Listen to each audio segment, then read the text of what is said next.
Hey everyone. So I just started getting into doing inlays, and with Vectric coming out with version 12 with the inlay toolpaths more baked in, I thought it was a perfect time to upgrade. But if you've done so, like me, you probably quickly found that there are issues with using a tapered ball nose in these toolpaths.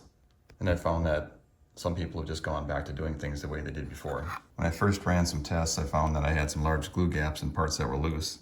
So I dove into what are the real causes of it. Many others know exactly what the issue is too, but I think I've come up with a way to get around it and use the version 12 toolpaths. The problem comes from the shape of the bit itself. This is the bit I'm using that has a 10.5 degree total angle. And when you have even a 20 thousandths tip, the problem stems from the fact that the bit doesn't come to a point where the program settings think it does. 20 thousandths might not seem like much, but when you're at this severe of an angle, it actually leads to 0.112, 112 thousandths of depth that we're missing. If I treat this like I have a 1/4 inch depth of cut, which is what I'm doing for inlay right now, and this won't matter, it's relative to the bit itself. This is how wide VCarve is going to think the bit is at this depth. If I were to zero the actual bit on the surface here, the bit is going to be wider than what the program thinks it is. And it's 20 thousandths or 10 thousandths each side. So every time you cut a plug, you're getting an extra 10 thousandths width on each side. And the inverse happens when you cut the inlay portion of it. It's going to be narrower because you're using the bit in an opposite fashion where you're leaving material, and it's cutting wider than what the program thinks on each side, which then makes your plug portion narrower. So functionally everything that is getting cut here is a little bit wide, and everything getting cut here is a little bit narrow. When your width settings are off, you also run into a problem of bottoming out, which what happened on my first test piece where it bottomed out and wasn't able to go down and wedge in there. One of the solutions is to possibly use a wider angle bit with a finer tip, but you run into real limitations of what that bit can do for intricate detail in the inlays. Here you can see what happens with a 30-degree bit.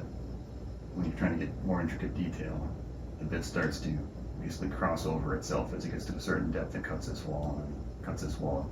And the only reason that this one doesn't look too bad is because of the settings I've adopted to make the tapered ball nose work.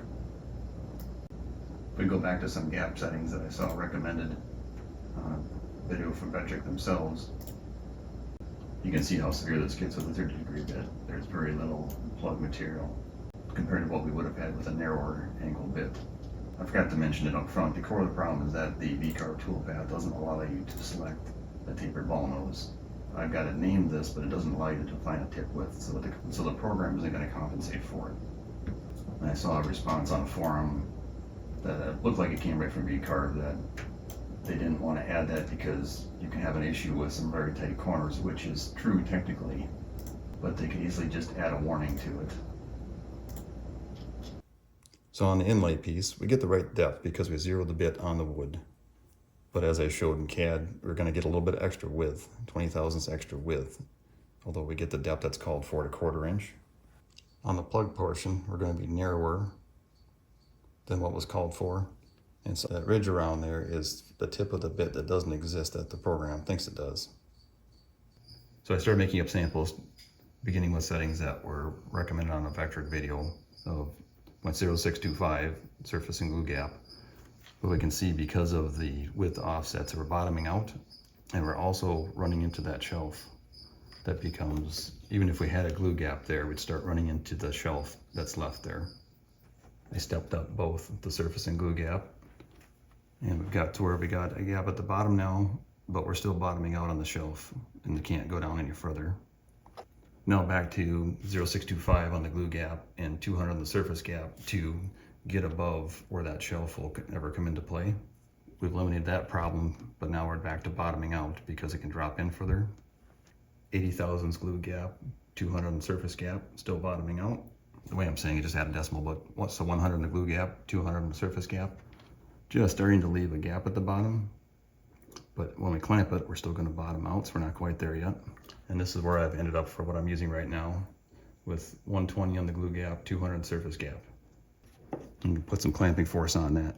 And it's a nice tight wedge in there and still maintaining a little bit of a glue gap at the bottom. Another thing to watch for is where you see the connections with the walnut there, because that wasn't wide enough for a clearancing tool, and the tapered ball nose did all of the clearing. And because of that tip that's missing, it doesn't cut as deep. Also in the one to the left, it's clearanced out by that. So you got a risk of bottoming out with the plug there. I'm only at 0.193 here out near the end of this. And this of course is going to be full depth because it's cutting off of clear wood around it. Before I cut this one again, I'll modify the file so that a clearancing bit will fit through here and clean that out better. I can also see that most of these fine tips cleared out right down to the hickory, but there's a few that got a little bit narrower where it left that walnut strip down there where I have to worry about bottoming out. And so I'll widen those out just a little bit too, just to help get a better fit. So here's a board I just finished using those settings. And as you can see, I think the inlays turned out pretty close to perfect. If there's any tiny little flaws, it's probably more to do with the clamping, which I'm still figuring out whether I need to clamp or I can tap things in. But I see zero issues here using a tapered ball nose with the new version 12 toolpaths. So I hope those settings help someone out. If you've got another method or a better way, then just leave it as a comment, please, and share with us. There's another way to make the new version 12 toolpaths work, but this seems to be working pretty well for me. On a personal note, I finally got serious about doing this as a side business instead of just messing around with things that interested me and various projects here and there. Before I registered a domain, I wanted to make sure I had a name that I wanted to use going forward and change it to Lone Oak Woodworks. Start a website, that'll be linked down below, and a basic store page for now, just to start things off. So if you got something out of this video, please hit the like button. It's just a little tiny boost to the channel as I finally start to get a little more serious about it, and should have content posted a lot more frequently, hopefully, and some cooler projects to come. So thanks for watching. See you next time.